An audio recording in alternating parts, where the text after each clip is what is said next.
আসসালামু আলাইকুম। আজকে বিদ্যুৎ পরিবাহীর ৩টি একক নিয়ে আলোচনা করব। সেটি হচ্ছে ভোল্টেজ, অ্যাম্পিয়ার এবং ওয়াট। এই জিনিসগুলো আসলে আমাদের সাধারণ নাগরিকদেরও জানা দরকার। আমাদের বাসাবাড়িতে যে ইকুইপমেন্টগুলো ব্যবহার করি এবং যে কেবলগুলো ব্যবহার করি সেগুলোর ধারণ ক্ষমতা জানার জন্য। তো বিদ্যুৎ যে পরিবাহিত হচ্ছে সেটা মূলত প্রকাশ করা হয় ভোল্টেজ এবং অ্যাম্পিয়ার দিয়ে। এই ভোল্টেজ আর অ্যাম্পিয়ার জিনিসটা আসলে আমরা একটু গুলিয়ে ফেলি। ভোল্টেজ কি আর অ্যাম্পিয়ার কি? একটা পরিবাহীর মধ্য দিয়ে 1 অ্যাম্পিয়ার বিদ্যুৎ যাচ্ছে, আবার 12 ভোল্ট যাচ্ছে। তো এটা আমরা গুলিয়ে ফেলি 12 ভোল্ট কি আবার অ্যাম্পিয়ার কি। ধরুন আপনি একটি স্থান থেকে আরেকটি স্থানে কিছু মালামাল ট্রান্সফার করবেন। তো এই জন্য কী করলেন, একটি গাড়ি ভর্তি মালামাল নিলেন। এই মালামালগুলো যে নিলেন, সেই মালামালগুলো নেওয়াটাই হচ্ছে অ্যাম্পিয়ার, মানে কতটুকু মালামাল নিলেন। এবার হচ্ছে এই মালামাল নিয়ে গাড়িটি রওনা করলো গন্তব্যে। এই গন্তব্যে যে পৌঁছাচ্ছে, সে কত সময় পৌঁছাচ্ছে, কত স্পিডে পৌঁছাচ্ছে, সেটা হচ্ছে ভোল্টেজ। ঠিক আছে, এই জন্য আমি আপনাদেরকে বোঝার সুবিধার্থে পানির দুটো পাইপ দিয়ে বোঝানোর চেষ্টা করছি। দেখতে পাচ্ছেন আমার হাতে দুটো পাইপে কিন্তু দুই সাইজের, একটা একটু মোটা পাইপ আর একটা হচ্ছে চিকন পাইপ। মানে এটার পরিধিটা একটু বেশি আর এটার পরিধিটা একটু কম। তো এই দুটো পাইপ দিয়ে আমরা চাচ্ছি যে এই মগটাকে ভর্তি করব। ঠিক আছে, তাহলে দেখুন এই দুটো পাইপের গতি যদি একই থাকে, পানি পরিবহনের গতিটা, এবং ভর্তি করে পানি আসে, পাইপের মুখমণ্ডলগুলো ভর্তি করে পানি আসে, তাহলে এই মগটা ভর্তি হতে কিন্তু একই সময় লাগবে না।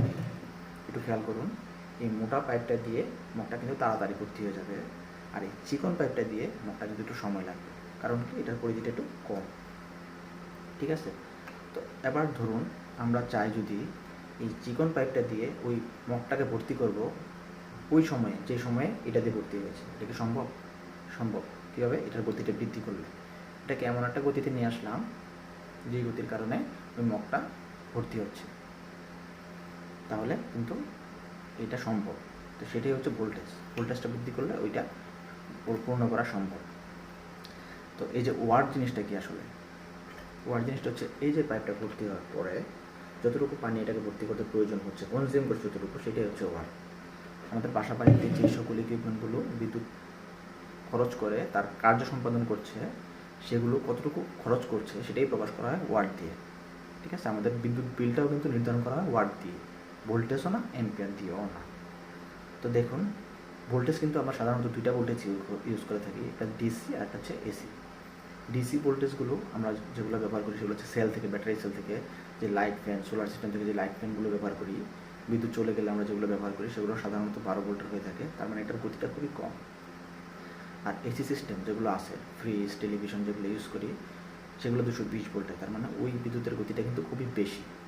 একটা জিনিস খেয়াল করুন, আমরা এই চিকন তার দিয়ে কিন্তু ইচ্ছা করলে যত মন চায় তত ভোল্টেজ কিন্তু পরিবহন করতে পারছি। 220 ভোল্টে দিতে পারবো, 12 ভোল্টে দিতে পারবো। ঠিক আছে, তো আর এম্পিয়ারটা কিন্তু সীমিত। চিকন তার দিয়ে কিন্তু এম্পিয়ার পরিবহন ক্ষমতাটা পার্থক্য আছে। তাছাড়াও কপারের তার, তামার তার যেগুলো আছে সেগুলোর পরিবহন ক্ষমতাটা একটু বেশি, আবার অ্যালুমিনিয়ামের তারগুলো একটু কম। এটা ক্ষেত্র বিশেষে ধরুন একটা পাইপ, জং ধরা পাইপ বা ভিতরে অনেক জ্যাম আছে, সেটা দিয়ে কিন্তু গতি কম থাকবে স্বাভাবিক। তো বিদ্যুতের বেলাও সেটা, কপার তারগুলো একটু বিদ্যুৎ পরিবহনটা বেশি করতে পারে, এই জন্য এটার ক্ষমতাটা একটু বেশি। তো ভোল্টেজ জিনিসটা তাহলে আসলে কী বুঝলেন আপনারা? বিদ্যুৎ কত কত স্পিডে যাচ্ছে, পরিবহন হচ্ছে, সেটাই হচ্ছে ভোল্টেজ। এবং আর এম্পিয়ারটা হচ্ছে কতটুকু বিদ্যুৎ নিয়ে যাচ্ছে। বইয়ের ভাষায় এম্পিয়ার হচ্ছে যে আপনার 1 সেকেন্ডে কোনো পরিবাহীর মধ্য দিয়ে বিদ্যুৎ যদি 1 কুলম্ব পর্যন্ত পরিবাহিত হতে পারে, সেটি হচ্ছে 1 এম্পিয়ার। ঠিক আছে, কিন্তু এইটা যে সবাই ফিল করতে পারি না। সাধারণত বাজার থেকে আমরা চাল, ডাল, পেঁয়াজ এগুলো কিনে আনলে কেজি দিয়ে পরিমাণ করে নিয়ে আসতে পারি, চোখে দেখতে পারতেছি। এক জায়গা থেকে আরেক জায়গায় যাব, ঠিক আছে, দূরত্ব কতটুকু কিলোমিটার দিয়ে প্রকাশ করতেছি, সেটাও সহজ।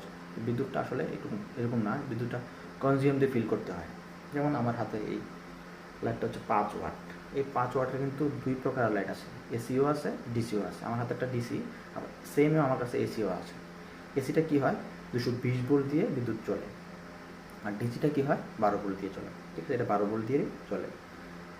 তো এটা হচ্ছে ওয়াটে প্রকাশ করা হয়, কতটুকু কনজিউম করছে। এই ওয়াটটা কীভাবে বের করা হয়, ওই যে অ্যাম্পিয়ার এবং ভোল্টেজ গুণ করে।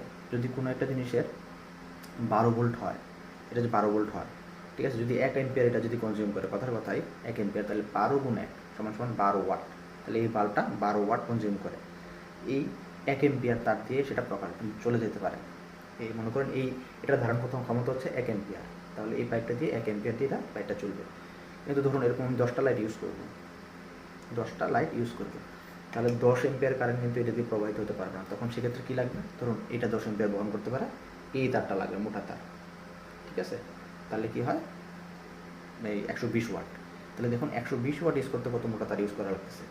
আর অন্যদিকে যদি এটার গতিটা বেশি থাকতো, 12 ভোল্ট না হয়ে 220 ভোল্ট হতো, তাহলে কী হতো দেখেন, এই যে এটা দিয়ে মনে করুন 220 ভোল্ট পরিমাণ হতে পারে এই চিকন তারটা দিয়ে, তাহলে 20 আর 1 এম্পিয়ার, 220 আর 1 এম্পিয়ার খেয়াল করুন, গুণ করলে কত আসতেছে, 220 ওয়াট।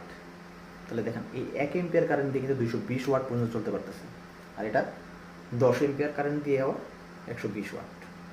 চিন্তা করছেন, তার মানে গতিটা বৃদ্ধি হলে আপনার বেশি ওয়াটের জিনিস আপনার চিকন তার দিয়ে জ্বালানো সম্ভব। এই জন্য খেয়াল করবেন আমাদের সোলার সিস্টেমে যে তারগুলো আছে এগুলো একটু মোটা কেবল ইউজ করা হয়, যেহেতু এটাতে ভোল্টেজটা কম থাকে। তো খেয়াল রাখবেন যদি গতিটা বৃদ্ধি করা যায়, যত গতি বৃদ্ধি করতে পারবেন সেক্ষেত্রে চিকন তার দিলেও সম্ভব, চিকন তার ব্যবহার করলেও গতিটা ব্যবহার করা সম্ভব। আর যে ইকুইপমেন্টগুলো আছে খেয়াল করবেন, এইটার বাইরে কিন্তু গতি দেওয়া যাবে না।